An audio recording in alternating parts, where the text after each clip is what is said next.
इस कार्यक्रम के पुण्यार्चक हैं श्री कंवर लाल जी, महावीर प्रसाद जी पाटनी, आर के ग्रुप, मदनगंज, किशनगढ़, राजस्थान।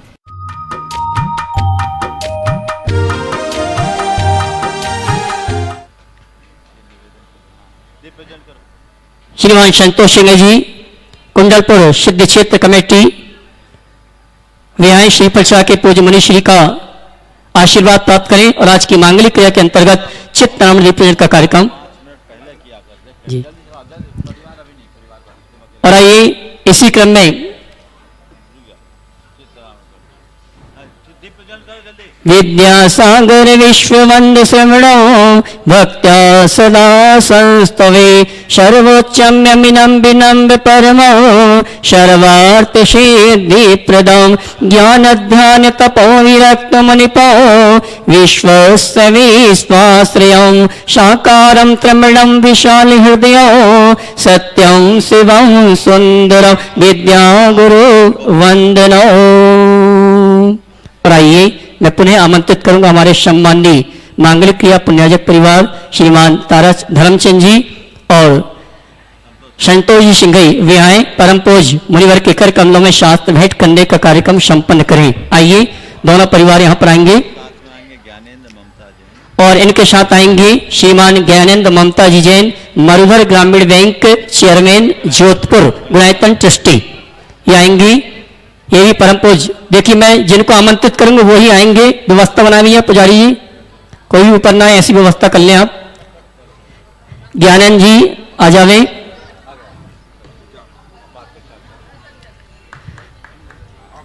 भैया दर्शनार्थी अभी मंच पे ना आए, ऐसी व्यवस्था बना लें, सबको मिलेगा दर्शन करने के लिए। जिन वाणी जग मैया जन्म में दुख मेट दो, जन्म में दुख मेट दो, मरण दुख मेट दो, जिन वाणी जग मैया जन्म में दुख। और आइए मैं मांगलिक क्रिया के अंतर्गत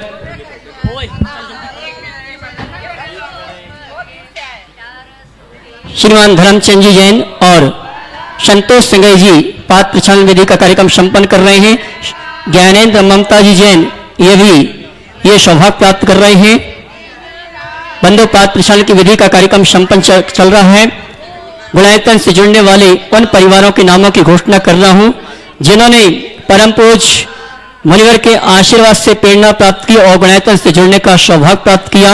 सूत्रधार के रूप में श्रीमती प्रतिभा देवी, श्री सदन कुमार आगम जैन बेंगलोर, निर्माण मित्र से सूत्रधार श्रीमती अनीता धर्मपत्नी स्वर्गीय अनिल जी, जयतेंद्र कुमार जैन मुरार, नवीन जैन, श्रीमती मधु जैन, नेहा जैन, ऋषभ जैन दिल्ली, निर्माण मित्र से सूत्रधार स्वर्गीय झूमरलाल भागचंद जी अजमेरा जी की स्मृति में श्रीमती वसंती देवी हीरा देवी अजमेरा, श्री नीरज धीरज अजमेरा मदनगंज किशनगढ़, बबन लाल धोड़ी राम काले, इंजीनियर राजेंद्र काले, श्रीमती सरला काले, इंजीनियर निखिल काले आकुड़ी, श्री नरेंद्र रोहित समैया, श्रीमती रश्मि अव्यन स्वाति समैया जबलपुर, निर्माण सारथी के रूप में श्री देवेंद्र कुमार धर्मपत्नी कुशल, रितेश, अंकुर, सीता, एकताश्वर, आन्या, अनिका, अविशा जैन वडोदरा, निर्माण मित्र निर्माण निधि श्री निर्माण मित्र श्री प्रमोद कुमार जी, सौरभ जी, श्रीमती प्रिया जैन झांसी, श्री विजयंत कुमार, दीपक, लावंडा, दिव्याजन बड़वासिया परिवार।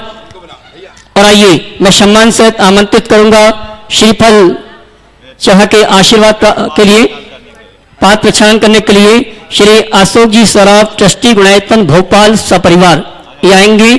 परम पूज्य एक एक परिवार आते जाएंगे। इसी क्रम में श्रीमान श्री अशोक जी सराफ ट्रस्टी गुणायतन भोपाल सपरिवार, ये आएंगे। श्री सुनील जी जैन पटेल भोपाल ट्रस्टी गुणायतन जवाहर चौक भोपाल, श्री धन्य कुमार जैन गुना। इसी क्रम में 13 पंथी कोटि से हमारे भी श्री मनीष जी गंगवाल कोलकाता, श्री दिनेश जी गंगवाल, श्री संजय जी सेठी कोलकाता और श्री पुखराज जी जैन कोलकाता और उनके साथ जो भी साथी हैं वे आएंगे। परम पूज्य मुनिवर के श्री चरणों में नमन करते हुए श्री पचड़ा के गुरु वंदना का सौभाग्य प्राप्त करेंगे। और मांगलिक क्रिया के अंतर्गत आज 5 प्रक्षालन की विधि का कार्यक्रम भी संपन्न करेंगे 13 पंथी कोटि के समस्त। और आइए हम और आप प्रारंभ करते हैं संकल्प विधि। जो यहाँ पर मंडल पुण्याजक है सामने आ जावे, इंद्राणी है सामने आ जावे, राहुल भैया आज की विधि प्रारंभ हो रही है।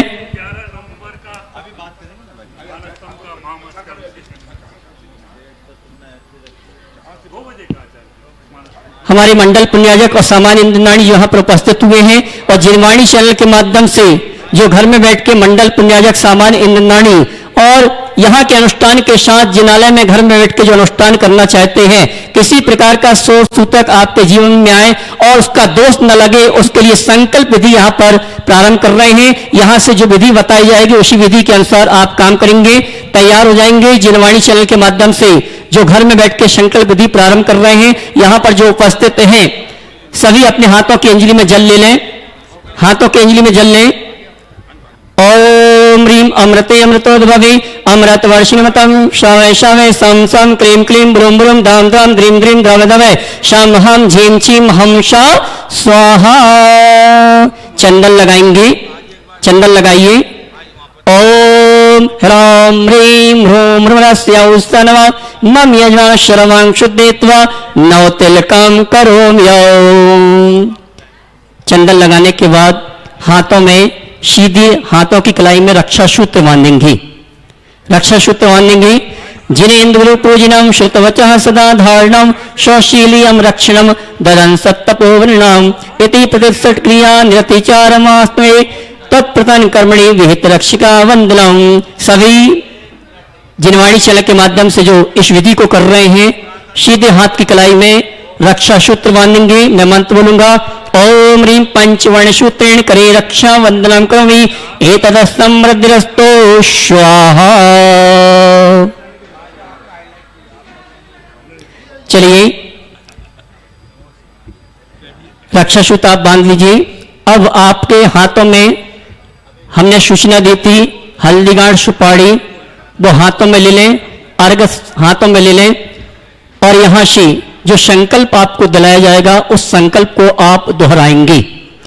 हाँ जी, हल्दी गांठ सुपारी और अर्घ ले लें साथ में। गुरुवार के साक्षी पूर्वक आप संकल्प ले रहे हैं कि भगवान हमें इस अनुष्ठान में बिना किसी अंतराय के पूजन विधान करने का सौभाग्य प्राप्त हो और किसी प्रकार के परिणामों विकल्प ना आए, इसी भाव के साथ हाथ जोड़ लेंगे। विदेर्विदातुम यज्ञस्य हेमं गेहादि मूर्छाम अपनोददामि अन्न चेताकतमादनामि स्वर्गादि लक्ष्मीमपि हापयामि। ओम ह्रीं अनंत सिद्धाचार पाद्य सर्वसाधु समक्षकम धृणवतम समारुणम भवते स्वाहा। हाथ जोड़ लेंगे, अभी नहीं चढ़ाना, हाथ जोड़ लेंगे। मैं यहां से कुछ पंक्ति बोलूंगा, उन पंक्तियों को आप दोहराएंगे। बोलेंगे, मैं देव शास्त्र गुरु की साक्षी पूर्वक आगामी कार्तिक माह की अष्टानिका महापर्व में परम पूज्य 108 मुनिश्री प्रमाण सागर जी महाराज एवं मुनिश्री 108 अनह सागर जी महाराज के सानिध्य में आयोजित मूल संस्कृत के श्री सिद्ध चक्र महामंडल विधान में प्रत्यक्ष रूप से महामंडल पुण्याजक के रूप में, परोक्ष रूप से इस विधान के अनुष्ठान के लिए संकल्पित होता हूं। मैं गुरुवार के आदेश का पालन करते हुए प्रतिष्ठाचार्य द्वारा दिए गए सभी निर्देशों के अनुसार इस विधान में सम्मिलित होने का संकल्प लेता हूं।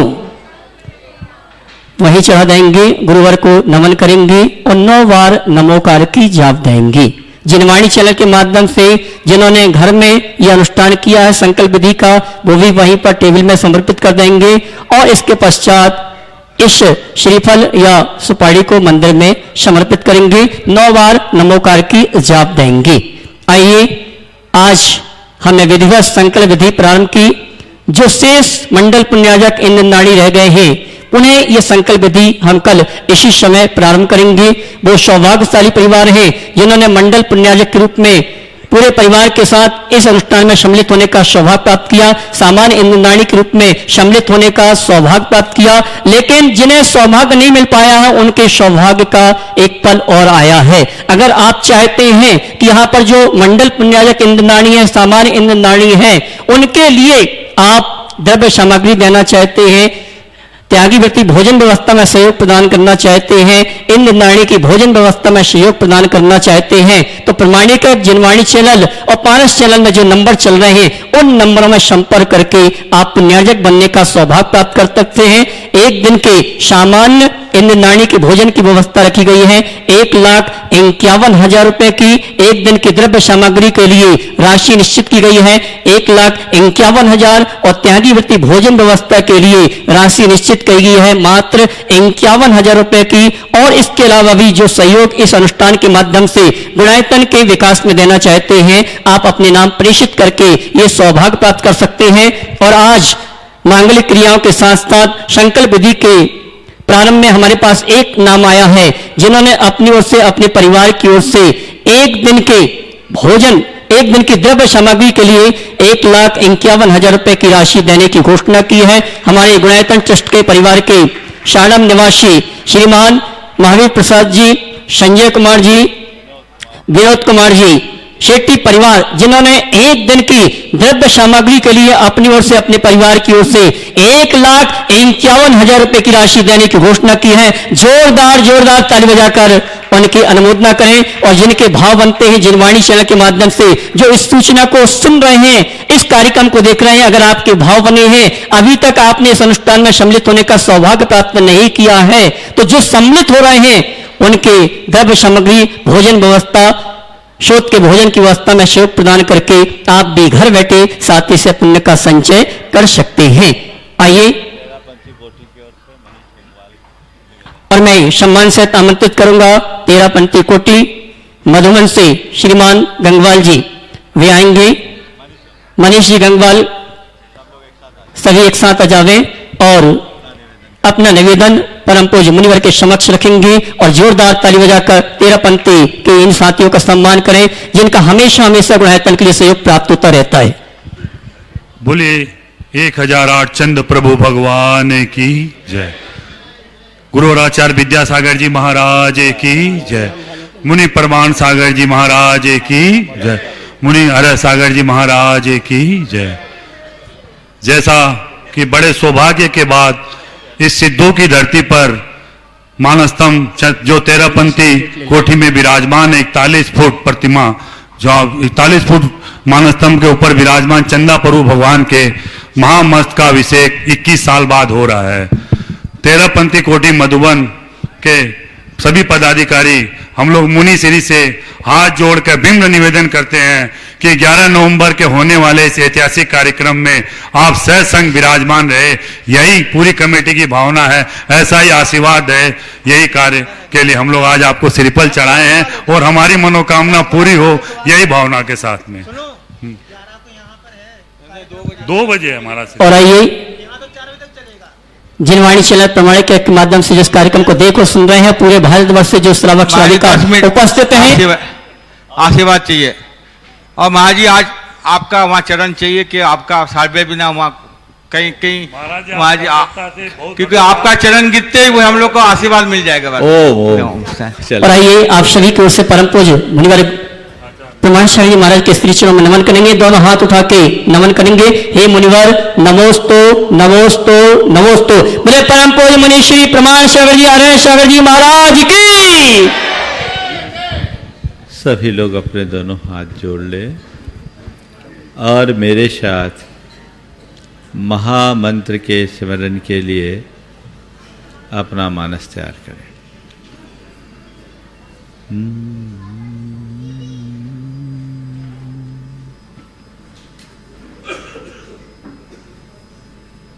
इळमो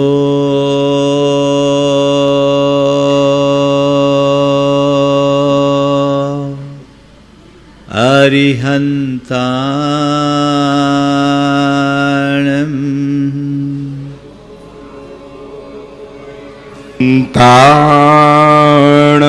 इळमो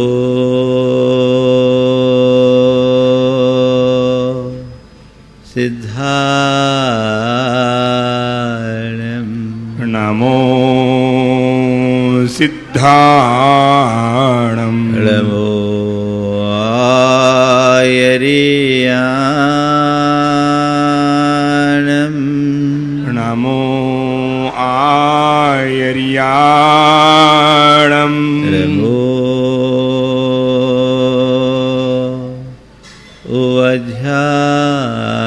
वज्रायाणं नमो वज्रायाणं नमो लोये सवशाहुणं नमो लोये शव्यसाहुणम् एसो पंच णमोयारो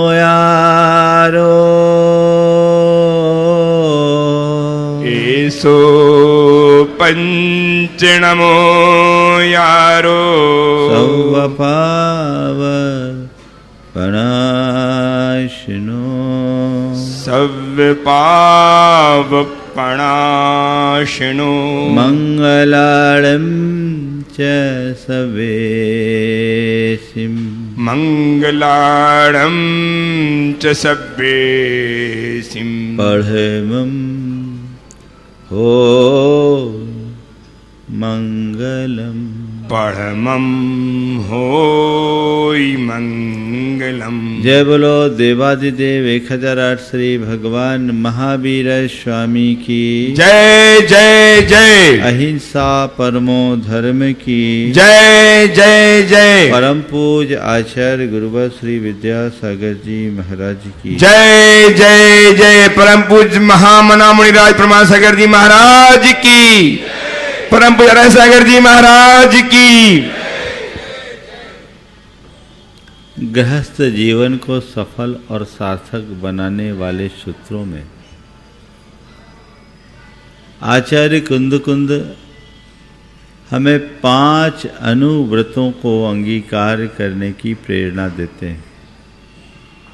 थूले तस्काय बहे, थूले मोशे अदत्त थूलेय, परिहारो पर महिला, परिग्रहारंभ परिमानम।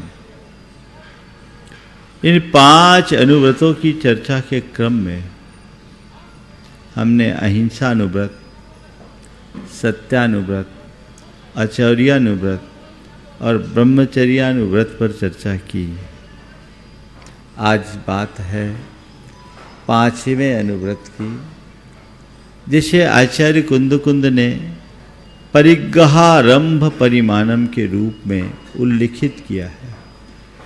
परिग्रह और आरंभ का परिमाण मनुष्य के जीवन में सबसे ज्यादा अगर आसक्ति होती है तो धन पैसे से होती है।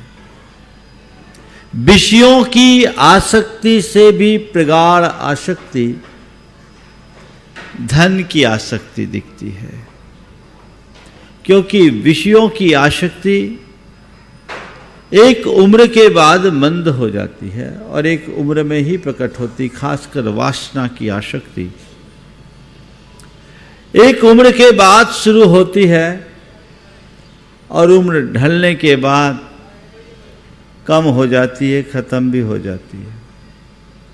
लेकिन धन की आसक्ति एक छोटे से बच्चे में भी होती है। दूध पीते बच्चे को भी कहो तो कागज फाड़ देगा, नोट नहीं फाड़ेगा।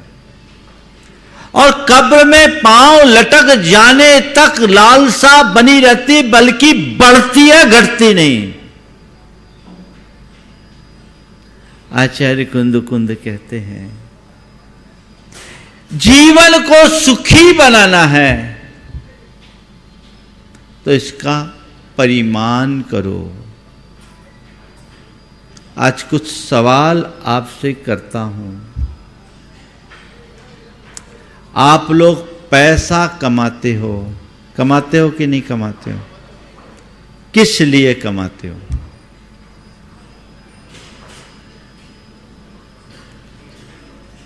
पैसा कमाते हो, किस लिए कमाते हो?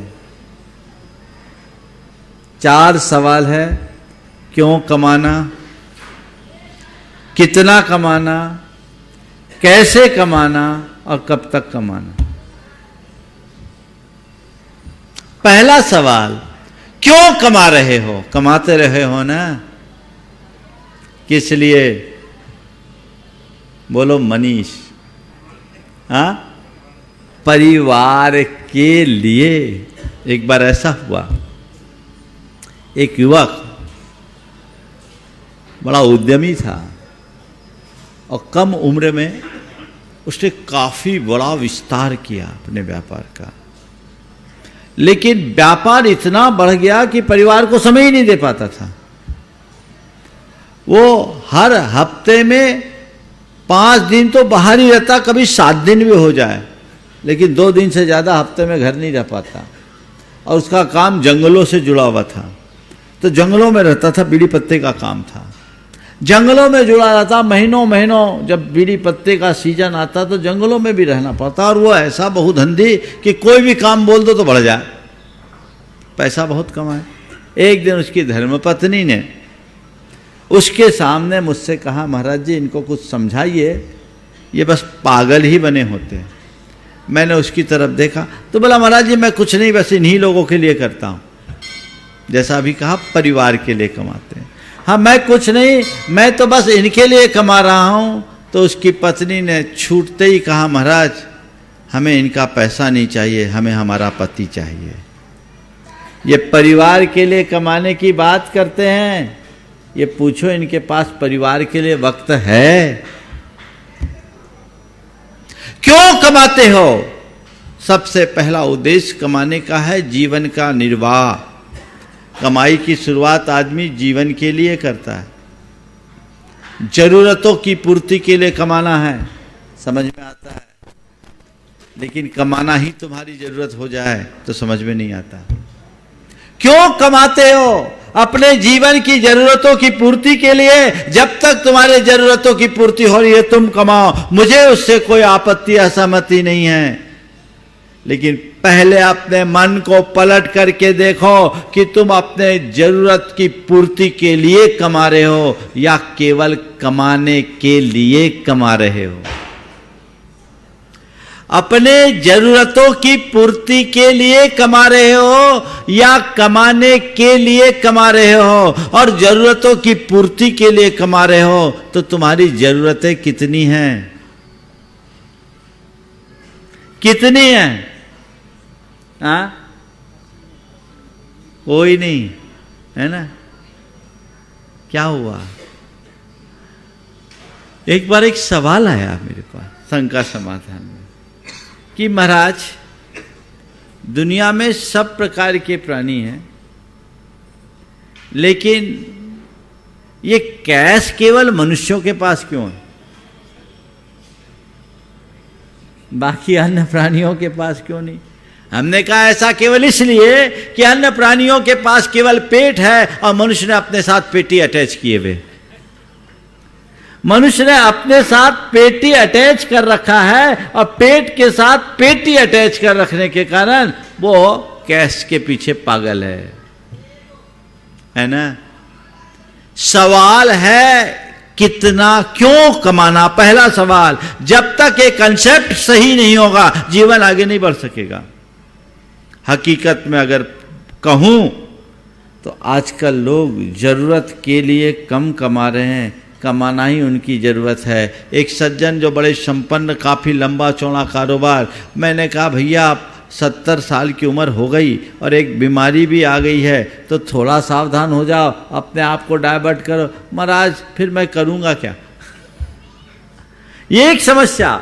नहीं करूंगा तो करूंगा क्या? सवाल इस बात का है कि तुम्हारे लिए करणीय क्या रह गया? केवल गोरख धंधा या आत्मोद्धार भी?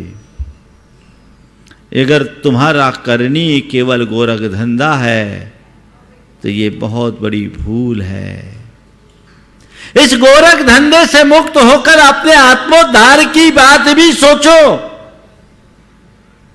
जो जीवन का अंतिम लक्ष्य होना चाहिए, अल्टीमेट गोल होना चाहिए। तुम कितना भी कमा लो, गोरख धंधा करते करते एक दिन थक कर हार जाओगे और मर जाओगे, बचेगा कुछ नहीं।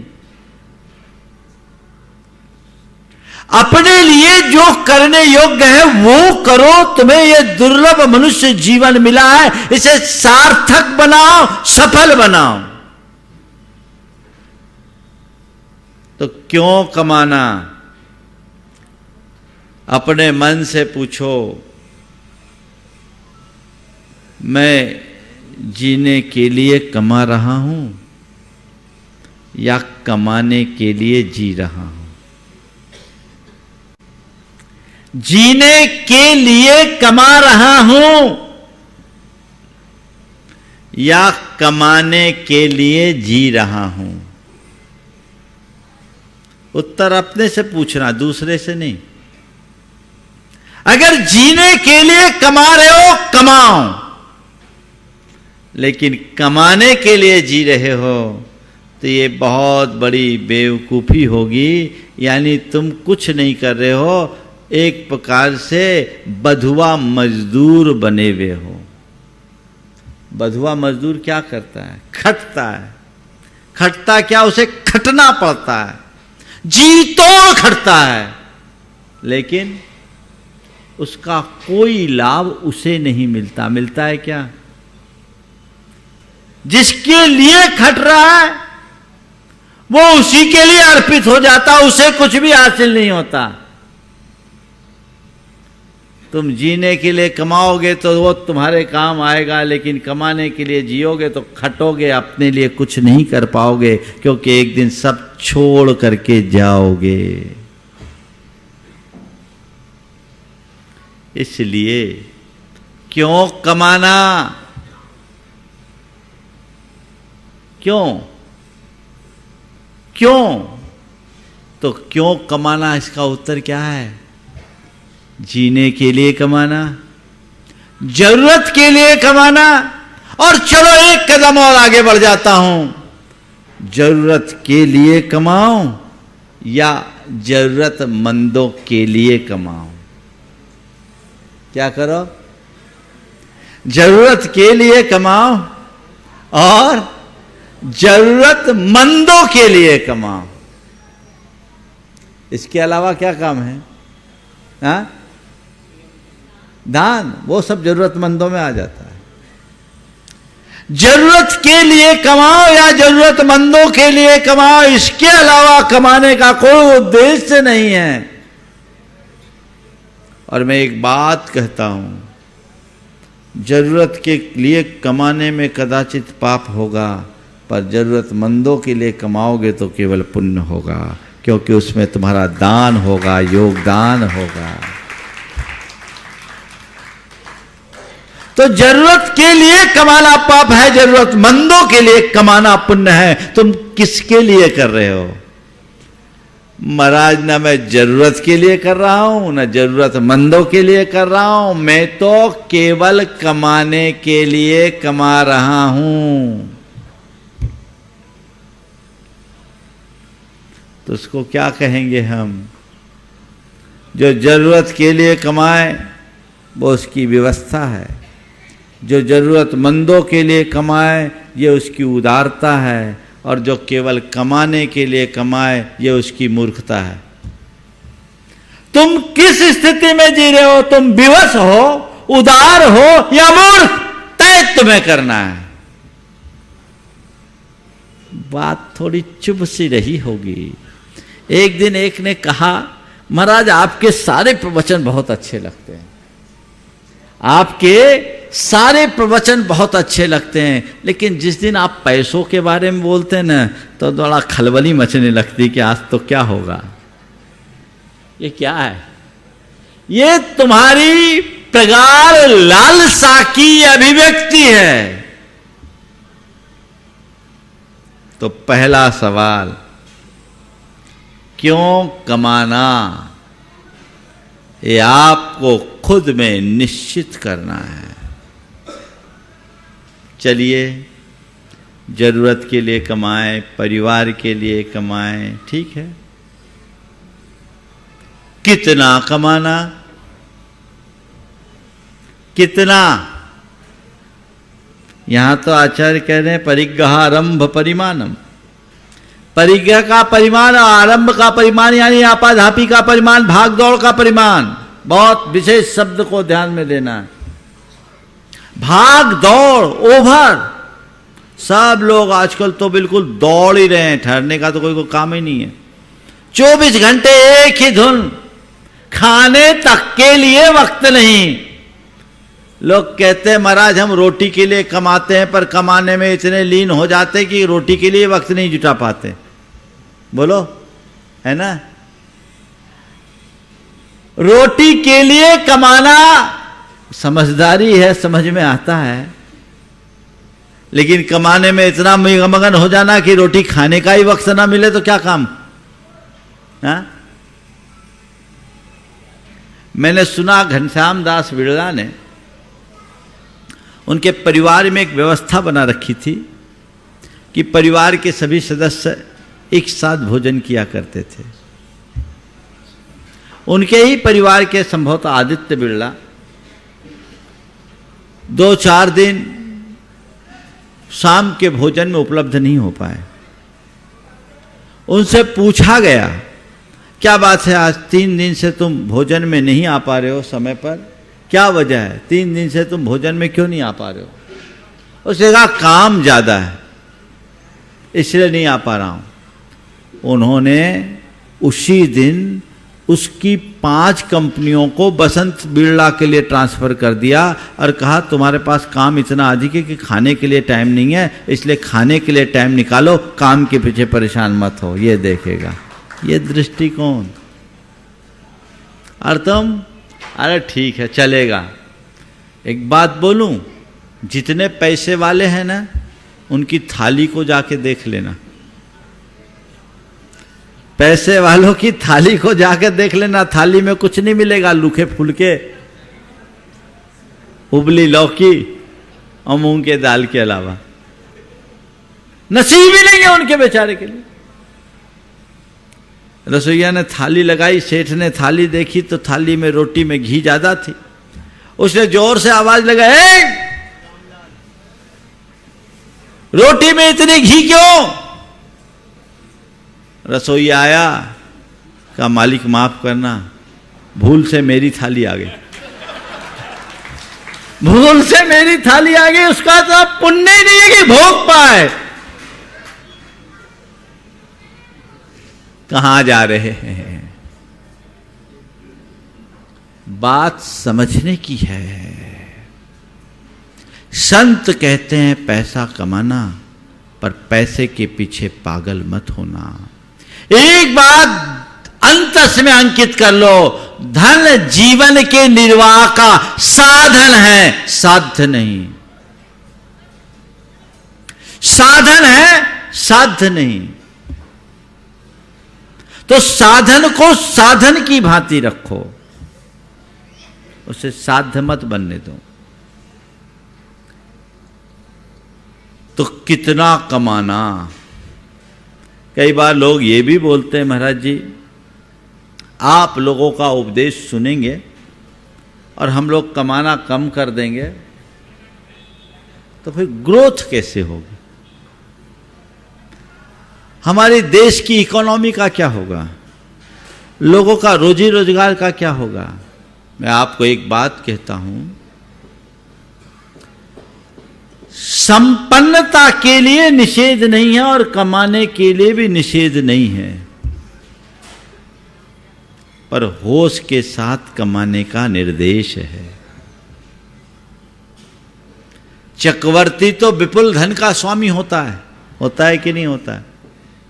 इस धरती पे सबसे ज्यादा संपदा अगर है तो चक्रवर्ती के पास होती है। सार्वभौम एक छत्राधिपत्य साम्राज्य है ना, लेकिन क्या वो उसको अपना नहीं मानता, उसके प्रति उसके मन में स्वामित्व नहीं होता। वो केवल कस्टोडियन बन करके जीता है। उसके अंदर इस बात का हर पल श्रद्धान रहता है, मेरे पास भले हैं, मेरे नहीं हैं, मेरा तो केवल मैं हूं। ये समझ होनी चाहिए और कुछ नहीं।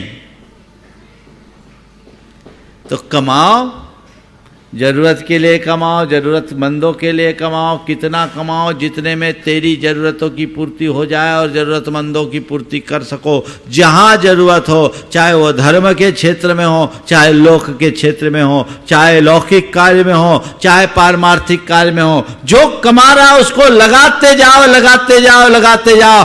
तत्परता से कमाओ और उदारता से लगाओ। जीवन का लक्ष्य होना चाहिए। तत्परता से कमाओ, उदारता से लगाओ। आप लोग कमाते तो खूब तत्परता से हो, लगाने में हाथ संकोच करके रखते हो, खींच करके रखते हो। नहीं, उदारता और भागम भाग नहीं, आरंभ से परिमाण करो। आज परिग्रह का परिमाण करने की बात की जाती है। लोग 10 प्रकार के परिग्रह के परिमाण की बात करते हैं। मैं कहता हूं ये आउटडेट हो गया। आज आपको कितना कमाना मैं बताऊं? कितना कमाना है बता दूं? हाँ, जितने में तुम्हारे शरीर का स्वास्थ्य प्रभावित न हो, मन की शांति खंडित ना हो, परिवार का प्रेम बना रहे और धर्म कार्य के लिए समय निकलता रहे, उतना कमाओ। अपने स्वास्थ्य के मूल्य पर पैसा कमाना पागलपन है। लोग भाग रहे, न खाने का ठिकाना, न पीने का ठिकाना, न रहने का ठिकाना, न सोने का ठिकाना। भाग रहे बस अपॉर्चुनिटी है, अवसर है, अवसर है, अवसर है। अरे भैया, तुम आदमी हो, बैल थोड़ी। क्यों ये आरंभ है, ये भाग दौड़ है, जरूरत से ज्यादा भाग दौड़ किसके लिए? अपने मन से पूछो। मैं अपने शरीर के स्वास्थ्य को पहली प्राथमिकता दूंगा। अभी तो लोगों की ये हालत है, 24/7 24 घंटे 7 दिन बस एक ही धुन। फिर उसके कारण क्या होता है? जब पैसा कमाने में टेंशन आता है ना, तो फिर डायबिटीज होती है, कार्डिक प्रॉब्लम होता है, फिर ब्लड प्रेशर खराब होता है, फिर अन्य तरह की बीमारियां जकड़ लेती है। आप देखिएगा ज़्यादातर बिजनेसमैन और प्रोफेशनल्स जो 35 क्रॉस कर चुके हैं, उन सबको आप देखिएगा तो सब डायबिटीज के शिकार हो गए हैं या कगार पर पहुंच गए। क्यों? ये अतिरिक्त आपाधापी का नतीजा है। कितना कमाना? पहला, मन की शांति खंडित ना हो। पहला यहां से शुरू करता हूं। कहां? पहले मन। मन में टेंशन, दबाव, प्रेशर नहीं। व्यापार उतना ही करो जितने पर तुम उस पर हावी रह सको। व्यापार पर जब तक तुम हावी हो, तुम्हारा जीवन सेफ है। जिस दिन व्यापार तुम पर हावी हो गया, तुम असुरक्षित। सिस्टम बना के करो। मैंने अशोक जी पाटनी के यहां देखा, जब मैं उनके यहां था, उनके ऑफिस में था, दिखाया तो ऑफिस में कुछ नहीं, थोड़ी सी कुछ फाइलें पड़ी हुई थी। उन्होंने कहा, महाराज मैं जब कभी आता हूं, मेरा इतना ही काम है, मैं इन फाइलों को देखता हूं और इसमें से महाराज एक भी फाइल मेरे व्यापार की नहीं है। वो सारी फाइलें क्या होती है, जो आरके फाउंडेशन के द्वारा लोगों को चैरिटी करते हैं, विधवाओं को, अस्वस्थ लोगों को, स्कॉलरशिप, बच्चों की पढ़ाई आदि के लिए करोड़ों रुपया उनका जाता है। बोला महाराज मेरा यही काम है, जब भी आता हूँ 2 घंटे 3 घंटे मैं इसमें देता हूँ, सबको रिकमेंड करता हूँ, उनका पैसा भेजता हूँ, मैं कुछ नहीं करता। मैंने कहा फिर काम? बोले मेरे आदमी करते हैं। हमको तो केवल चेक पर साइन करना, हमको कुछ नहीं करना। हमने ऐसा सिस्टम बना रखा है और उसका ही परिणाम है। आज देखो इतने बड़े कारोबार के धनी होकर वो धार्मिक सामाजिक कार्यों में कितना समय निकाल पाते हैं। तुम अपना ऐसा सिस्टम बना लो और फिर कमाओ जितना कमाना है। मैं नहीं कह रहा हूं कि इतना ही कमाओ, समझ रहे हैं ना। आज के संदर्भ में परिज्ञा के परिमाण का मैं एक नया रूप बता रहा हूं। जितने में मन की शांति खंडित न हो, दिमाग पर प्रेशर नहीं होना चाहिए, पैसा नहीं कमाना है, व्यापार पर राज करना है। इसे अपना उसूल बनाओ, सिस्टम बना के चलो। और आजकल तो सब कुछ इसी सिस्टम से चलता है। जो मैनेजमेंट के जानकार लोग हैं वे सलाह भी देते हैं कि अगर आपको अपनी कंपनी की ग्रोथ बढ़ानी है तो भाग दौड़ कम करो। सन 2010 में इंडिया टुडे में भारत के अप्रैल का अंक था और उसके पत्रिका में भारत के 100 रसूखदार लोगों के नाम थे। उसमें से 2 जैन बंधुओं का नाम था, Vineet Jain, Sameer Jain, times of India group से, बेनेट कॉलमैन ग्रुप से। उन दोनों का नाम क्यों दिया गया? भारत के 100 रसूखदार लोगों में उन दोनों का नाम क्यों दिया गया, मैं आप सबको बताना चाहूँगा कि उन लोगों ने अपने कारोबार में खुद को केवल नीतिगत मामलों तक सीमित रखा और 20 सीईओ अपनी कंपनी में रखे। 20 सीईओ अपनी कंपनी में रखे और खुद को नीतिगत मामलों तक सीमित कर लिया और अपने बिजनेस में 300% की ग्रोथ दी। ये मैनेजमेंट है। हम टेंशन क्यों लें? लेकिन जब आसक्ति होती है तो लोग गड़बड़ करते हैं। चवन्नी खोजने के लिए अठन्नी का तेल जला देते है ना। हाँ, चवन्नी खोजने के लिए अठन्नी का तेल जला देते हैं। लोग चवन्नी खोजने के लिए अठन्नी का तेल जलाते हैं और मैं चवन्नी का काम अठन्नी में कराकर रुपया बचाने की कला सिखाता हूं। है मेरे पास टेक्निक। चवन्नी का काम अठन्नी में कराकर रुपया बचाने की कला सिखाऊंगा। है मेरे पास वो आर्ट, समझ गए। ज्यादा मगजमारी करोगे तो कुछ नहीं होगा। मैं भिंडर में था, एक दिन अपने प्रवचन में ये बात कहा, संयोग तो उसी दिन अशोक जी पाटनी आ गए। वो प्रवचन सुने और ने कहा महाराज आज आपने जो बोला ना वो वही मैं करके आया हूं। बोले क्या? बोले महाराज जी आपके लिए उदाहरण है। उनको अपना वंडर सीमेंट का एक्सपांशन करना था। उनकी बोर्ड बैठी और बोर्ड में सब लोग कह रहे थे कि इसका कॉन्ट्रैक्ट किसको दे। तो लोकल जो वेंडर थे, कॉन्ट्रैक्टर्स थे, वो जिस काम को 25 करोड़ में कर रहा था, अशोक जी ने वही काम 35 करोड़ में एल&टी को दिया। 10 करोड़ ज़्यादा, 35 करोड़ में एल&टी को दिया। सब ने बोला ये काम 25 में हो रहा, 35 में क्यों कर रहे? ये भी तो उन्हीं को पेटी कॉन्ट्रैक्ट देगा। बोले देगा, पर ये बताओ इस आदमी के पास इंजीनियर कितने हैं, इसके पास और साधन कितने हैं? बोले जोड़ेगा। बोले 3-4 महीना लग जाएगा। बोले लगेगा। हमारा काम लेट होगा। बोले हाँ। बोले एल&टी के पास? बोले ये सब चीज़ें हैं। तो हम बोले ये बताओ हमारे पास बैंक का इतना लोन है, हमारी फैक्ट्री अगर 3 महीना भी लेट हुई तो हमारा ब्याज कितना लगेगा? ब्याज कितना लगेगा? और प्रोडक्शन लेट होगा तो वो कितना बड़ा नुकसान होगा। महाराज जी मैंने अपना बीटो लगा के निर्णय लिया, आप बताओ 700 करोड़ का लोन है, 3 महीना भी अगर लेट हुआ तो कितना इंटरेस्ट जाता है, आप हिसाब लगा लो। महाराज मैंने चवन्नी का काम अठन्नी में करा के रुपया बचाया कि नहीं बचाया? This is art. ये मैनेजमेंट है ना। व्यापार का सिस्टम ऐसा बनाइए जिसमें आपकी शक्ति अल्प लगे और आमदनी अधिक हो। पहले तो व्यापार का चुनाव ही ऐसा करो। कैसा व्यापार चुनो बताऊं? आज तो महाराज आप हमारे मतलब की बात कर रहे हैं।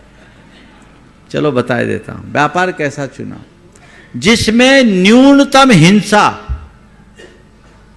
अधिकतम आय और अल्पतम व्यस्तता हो वैसा काम करो।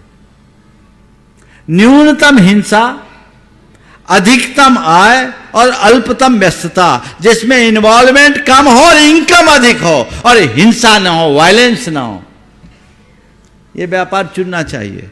तो अपना सिस्टम बनाओ, उस हिसाब से कमाओ। कितना कमाना? जितने में मन की शांति खंडित ना हो। फिर शरीर में, दिमाग में टेंशन नहीं तो शरीर भी स्वस्थ रहेगा। ज़्यादातर बीमारियां तो टेंशन जन्य है, तो शरीर का स्वास्थ्य प्रभावित ना हो। फिर परिवार का प्रेम मेंटेन होना चाहिए। आजकल पैसों के पीछे तो परिवार का प्रेम ही नष्ट हो जाता है। औरों को तो जाने दो, आजकल लोग पैसों, प्रेम कब बनता है? जब आप एक दूसरे के साथ समय दो, साथ दो। अब तो पति पत्नी एक दूसरे को टाइम नहीं दे पाते। अक्सर पत्नियों को इसी बात की शिकायत होती कि हमारे साहब को टाइम ही नहीं है। पति अक्सर बहुत बड़ा व्यापारी था, उद्यमी था, लेट आता था। एक दिन रात के 12 बजे आया, बोला जल्दी खाना परस। पत्नी कही ये कोई टाइम है 12 बजे रात में आने का? रोज रोज आप ऐसा करते हैं? अरे पूछ मत, मुझे मरने की फुर्सत नहीं, मैं बहुत बिजी हूँ। पूछ मत, मुझे मरने की फुर्सत नहीं, मैं बहुत बहुत बहुत बहुत बिजी हूं। पत्नी रोज के इस डायलॉग को सुनकर झल्ला पड़ी। बोले ठीक है, मरना है तो थोड़ा देर से मरना, मरना है तो थोड़ा देर से मरना। मैं भी अभी बहुत बिजी हूं, मुझे रोने की फुर्सत नहीं, मुझे अभी रोने की फुर्सत नहीं। अरे तुम्हारे पास समय नहीं हो, खुद के लिए समय नहीं, परिवार के लिए समय नहीं, तो फिर तुम्हारी इस मगजमारी का अर्थ क्या है? लगाम लगाओ। मन की शांति खंडित होने लगे, व्यापार में ब्रेक लगाओ। शरीर का स्वास्थ्य अगर प्रभावित होने लगे, व्यापार में रोक लगाओ। और परिवार का प्रेम प्रभावित होने लगे तो विराम लो। मेरी पहली प्राथमिकता व्यापार नहीं, मेरा परिवार होना चाहिए, क्योंकि मैं परिवार के लिए ही तो कमा रहा हूं। समझ रहे? अधिकतर लोगों की शिकायत, बच्चों की, बड़ों की, टाइम ही नहीं है। थोड़ा बहुत टाइम मिला भी तो सोशल मीडिया है, बस सबकी उंगलियां ऐसे चलते रहती। कहां प्रेम? हाँ, सबकी यही शिकायत है ना? तो टाइम निकालना सीखिए। परिज्ञारंभ परिमाणम का ये आज के समयानुरूप अर्थ है। और व्यापार इतना कीजिए जिससे जब समय हो, अवसर आए, तो धर्म कार्यों में आप समय निकाल सके। आज देखो जितने भी फेस्टिवल है ना, उन फेस्टिवलों को एंजॉय कौन करता सबसे ज्यादा मालूम? तुम्हारा जो मजदूर वर्ग है ना, वो 4 दिन नहीं करना काम तो नहीं, पूरा आनंद। देखो पूरा काम बंद है। राजस्थान के कारीगर 15 दिन नहीं आएंगे। वो दिवाली में गए तो डोल देव उठनी 11 के पहले आएंगे नहीं। तुम्हारा काम हो तो और ना हो तो। और तुम बोलो 8 दिन का सिद्ध चक्र विधान है, कैसे आए, दुकान धंधे का क्या होगा? अरे भैया, क्या मजबूरी है तुम्हारी? यही बदलना चाहिए। तो कितना करे, कब तक करे, कब तक करे? 60 साल में रिटायर होता है आदमी। व्यापारी टायर्ड हो जाता, रिटायर नहीं होता। कब तक व्यापार करो? जब तक तुम्हारी संतान व्यापार को संभालने में समर्थ न हो, तब तक तुम व्यापार करो। जिस दिन संतान व्यापार संभाल ले, उस दिन तुम अपने आप को निवृत्त कर लो, रिटायरमेंट लो। हमने तो मारवाड़ी में कहावत सुनी है कि जिस दिन बाप के पांव की जूती बेटे के पांव में आने लगे, बाप रिटायरमेंट की तरफ सोचना शुरू कर दे और बेटे को दायित्व सौंपना शुरू कर दे, तब जीवन संतुलित होगा। लेकिन क्या करे, लगे हैं। और उसके कारण बड़ा गड़बड़ भी होता है। जनरेशन गैप के कारण रोज माथा पच्ची होती है। बाप अलग सोचता है, बेटा अलग सोचता है। पिता अपने ढंग से व्यापार करना चाहता है और बेटा अपने तरीके से कराना चाहता है। रोज किटर पिटर होते रहती है, किचकिच होती रहती है। कब तक चलाए और कैसे कमाएं?